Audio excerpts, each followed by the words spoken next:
A woman sits across from detectives in a St. Louis police shaking. She has just survived one of the worst nights of her life. They show her a man.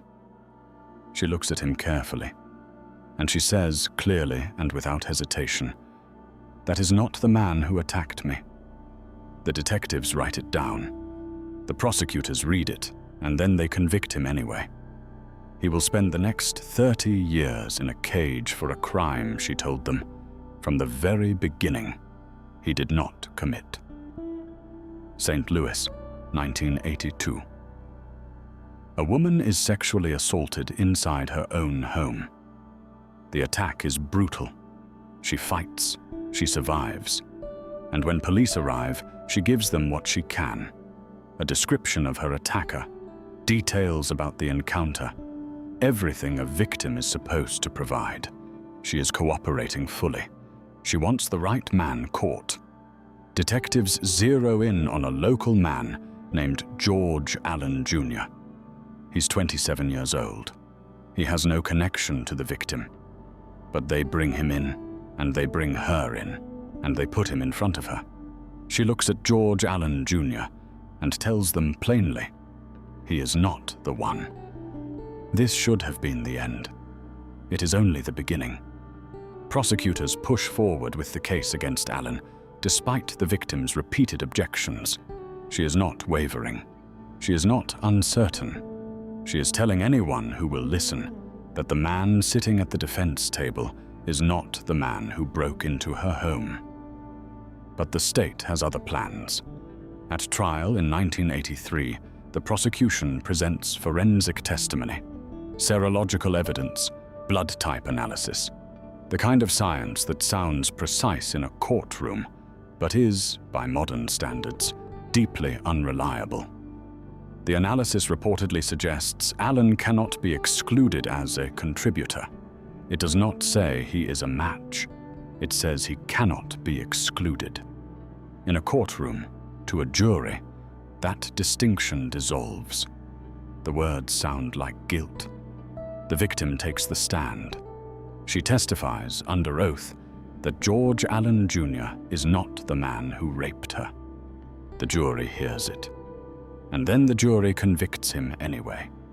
The judge sentences him to 95 years in prison. George Allen Jr. is led out of the courtroom in handcuffs, convicted on forensic testimony that is questionable at best over the explicit objections of the only person in the room who saw her attacker's face. Allen begins filing appeals almost immediately. Year after year, motion after motion. Every single one is denied. He writes from prison. He contacts attorneys. He maintains his innocence with a consistency that never cracks. Outside those walls, the victim reportedly continues to tell anyone who asks that the system convicted the wrong man. Two people, the convicted and the victim, are saying the same thing. Neither of them is heard. The 1980s pass. The 1990s pass. The 2000s arrive, and Allen is still behind bars, aging inside a system that has already made up its mind.